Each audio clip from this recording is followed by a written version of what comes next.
Right, Mopar people, welcome back to the channel. I'm Justmoparjoe. Jay's in the floor cleaning up our wiring harness. I am attempting, well, we're attempting to get the Little Red Express truck running today. This will be one of my most favorite things that I do to this truck. The Mopar Performance Shop, it's EMP Shop, I believe. I'll put a link to it. Reproduced our factory sticker that goes here. And a bunch of other cool stuff. It gives you the option of whatever stickers you'd like. So I got a multitude of them to kind of bring the originality back to the truck. This one goes underneath the hood. Super realistic. They'll go just like that under the hood when you open the hood. And for our jack, a few more. One of these, or maybe a couple of these, go on the coolant reservoir. I'm doing a separate video on the AC stuff, but I got my lines made up right now. Let's go from here, there, and yonder, and the box mounted. But to get the truck running, we got to have a wiring harness. I put the voltage regulator in and grounded it, the firewall, to the back of that head. I got to get the carburetor put on. I'll take these lines off and get them crimped. They usually can do that at bumper to bumper. And then I'll put those in place. The system won't be charged today, but we'll get some V-belts. I got to put the alternator on, hook up the fuel pump. I want to suck some of this gas out and see just how old it is. If it's really old, we need to get the tank flushed. Truck sat a couple years. I got a few more clips to put in my inner fender, put the starter in, hook up the converter. I have our new radiator hoses here, check the power steering, put the carburetor on, plug it in. Here's my siphoning apparatus. This is just a piece of extra tubing onto the main fuel line that comes up and loops down and over. And right now we're putting it into our Utz cheese ball bucket. See the vapors coming off. The vapor was because I took this blowgun and I stuck through that hole there and blew it that way, and it made a natural siphon.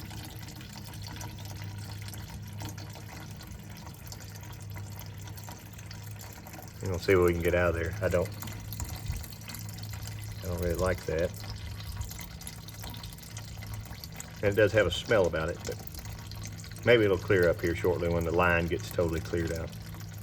I said, hey Jay, put this, hook this cable up. This brand new cable we bought from eBay for $110. Yeah, and it's that much too short. Great. There's why I painted the converter last time, see it? Looks nice.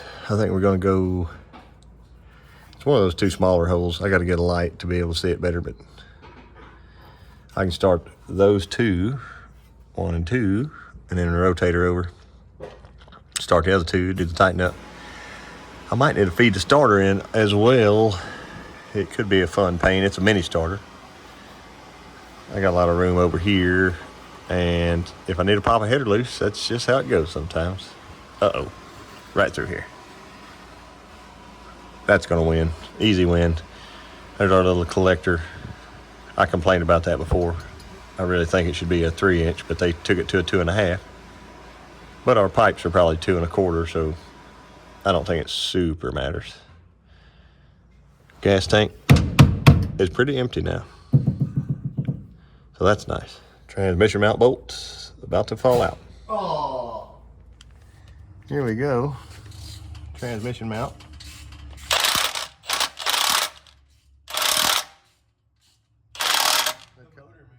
I'd call that some good separation. Let me see how bad that's worn out. Here's his transmission mount. And it was just about ready to give birth, I think. One way or another. It does this real good. And then if you push real hard, it does that. So that's ready for the new engine. Or maybe we should probably order one. Great. Transmission mounts in. I made myself a little fuel line that hooks to his fancy, this Edelbrock fuel rail for our VRS 650. So carburetor's bolted down. I had to adapt down from a -8 to a -6 to a 3/8 line here. And it's not perfect yet.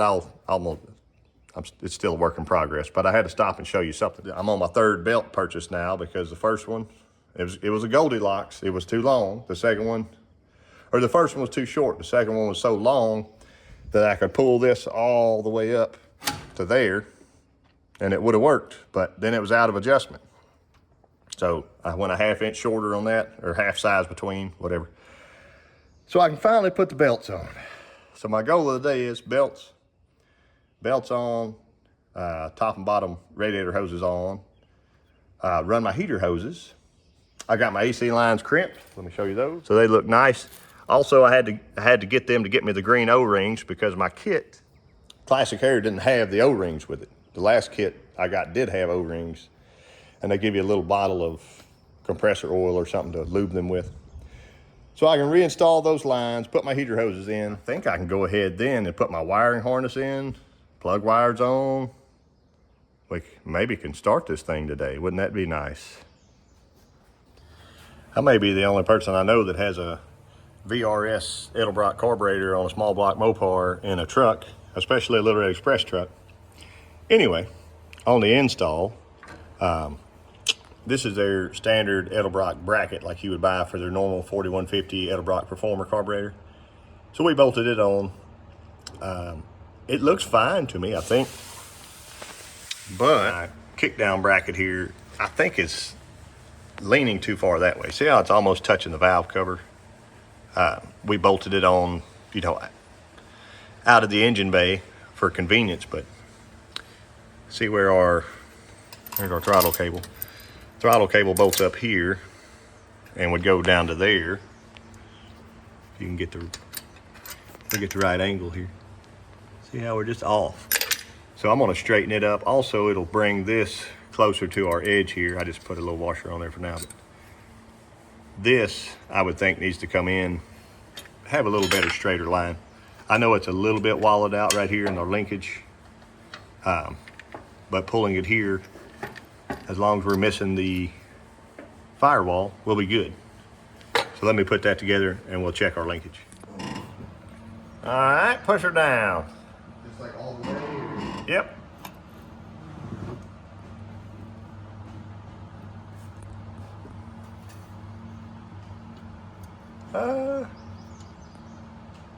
All right, relax. All right, now go all the way. Okay, I need to give it a little. Wait, all right, go ahead. That's it. Now wait 1 second. Okay, now go all the way.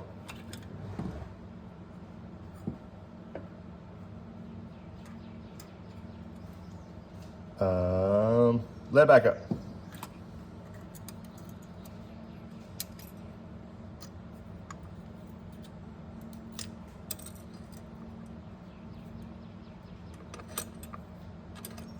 Okay, go all the way.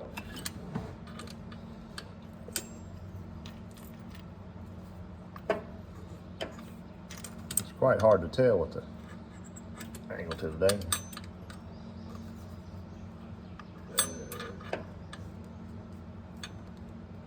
I think we're right on, man. You can let up. Oh, I took the spring off. I might bend him over a little bit more. It feels like it needs more spring. Yeah, well, right now there's no spring on, but the factory spring may be too weak.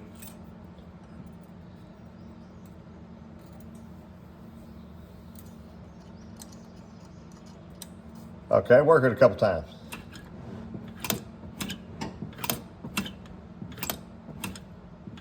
Hold it. That's all the way down? Yeah. Okay. You relax. You're off of it now? Yeah. Okay. I think it needs more spring just for safety reasons because it was hanging like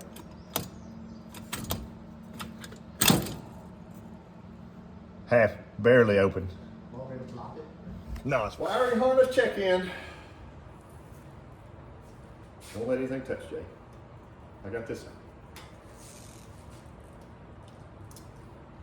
That's gonna run across to those headlights over there instead.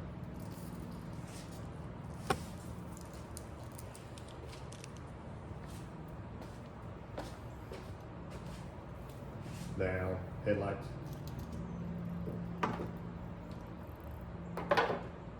Yeah, and so stuff in the right hand. This right here goes. This right here goes to me, but it actually goes back here. So grab it back there, and it'll go like that. I'm gonna set that down before it whacks. Okay.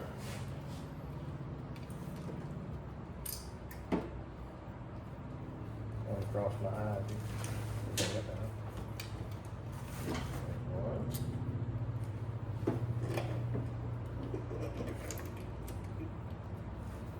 Now we're cooking. I'm gonna put a little dielectric grease in this here to help. Isn't it exciting when you're ready for a startup and everything's going your way, and then that happens?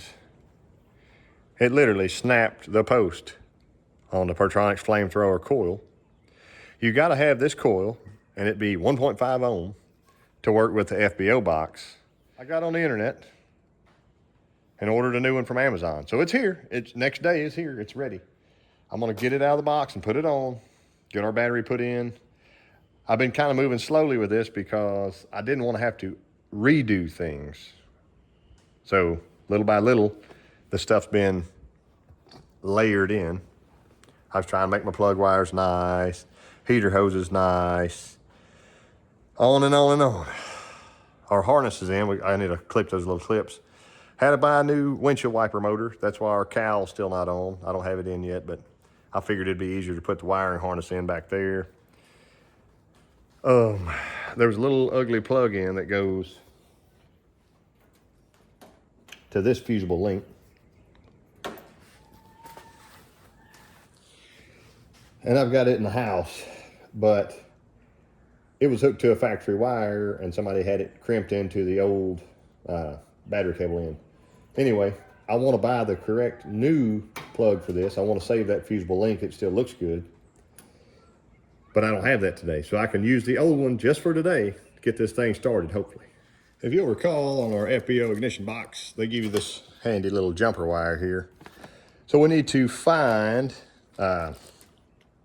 basically what you're doing is bypassing the ballast. When you turn the key on, one of those is hot. When you hit the key, the other one becomes hot. And the first one is not hot. So when you let off the key, the other one goes back hot. So by connecting the two, it's basically keeping full power to the box while you're cranking. So that's what we're gonna do. I got my handy dandy test light here. I've done videos on this in the past. See if I can't guess on a good ground. Test light works, good. We can just unplug for now even. That'll be fine. It's usually the same two or one on each side. So with our key on, not hot, not hot, not hot. There's our hot, okay? So it's pink in this situation. I can plug it on, doesn't matter. So it's out of my way. I know it's on the right-hand side. So one of these others is going to get hot when I hit the key. Not that one. Probably his brother.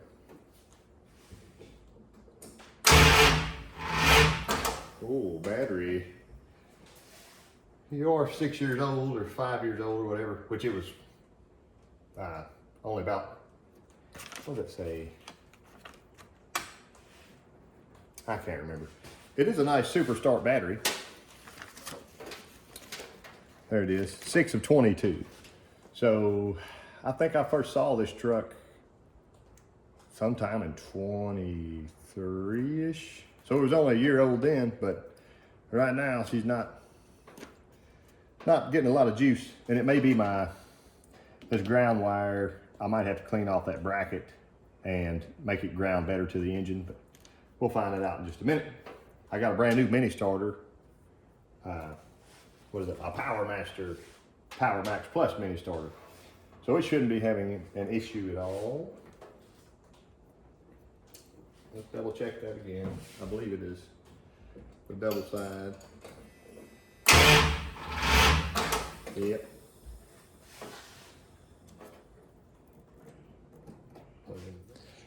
Most of y'all remember this rig.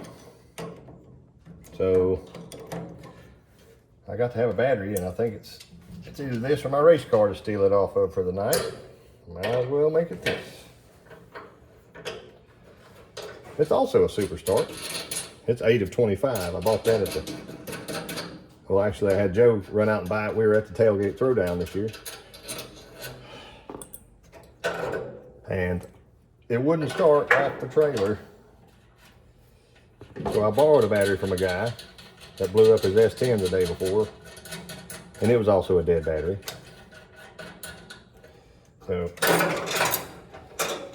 I know this one's good.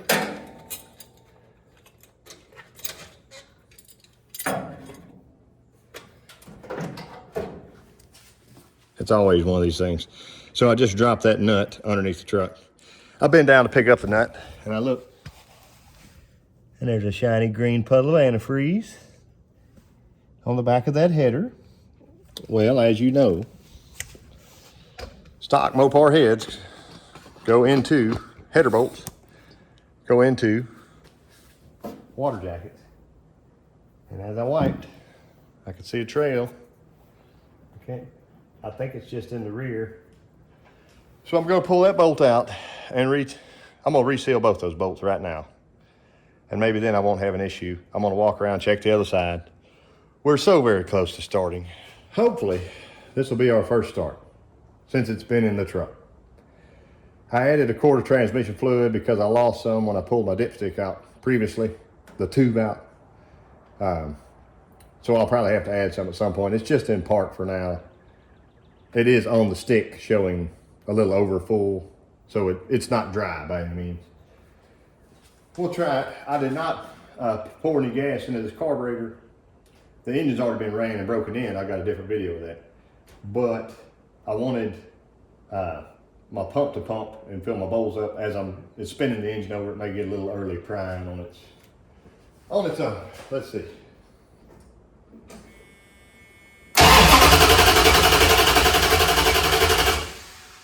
It likes that battery.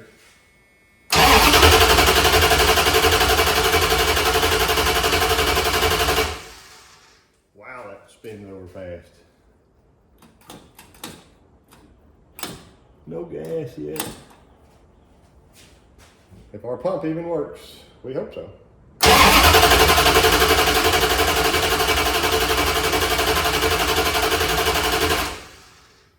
Give it a break.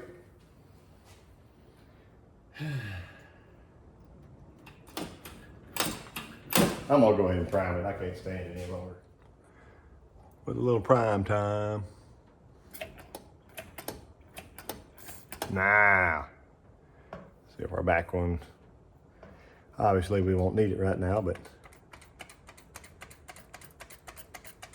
let's try it. That's okay. The front one has gas.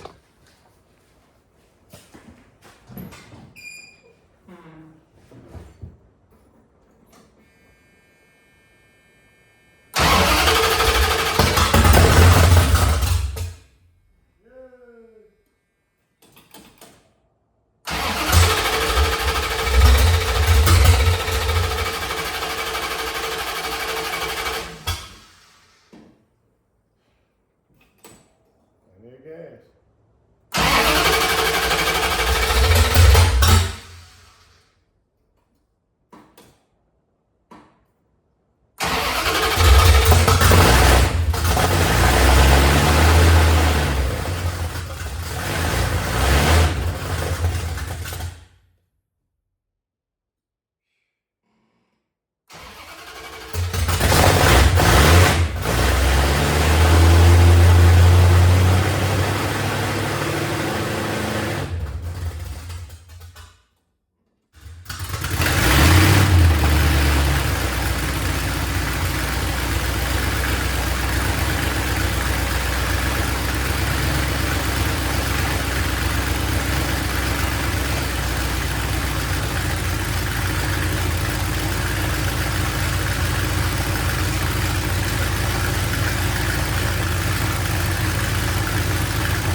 Fuel leak.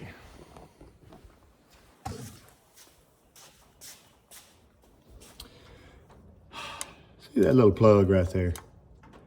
I knew I should have, they want you to screw a gauge in, perhaps if you'd like one. I need to pull it out and Teflon tape it. Dry up that gas, start over.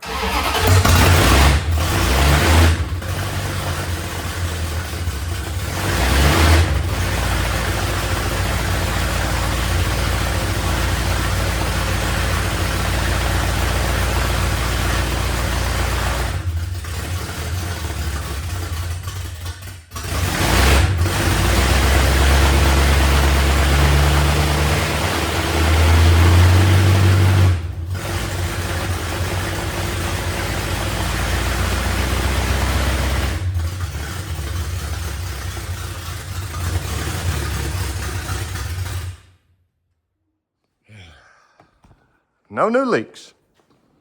I got to check the timing. My good friend Mike O'Connor reminded me a while back, if you change ignition boxes, your timing could vary. It could even vary between different MSD ignition boxes. Heard that before. There's no new leaks happening. It starts from the seat. I got to call it a day. Let me get this crap cleaned up, and we're starting to look like a truck again. So I'll take that for this week's win, right? More to come.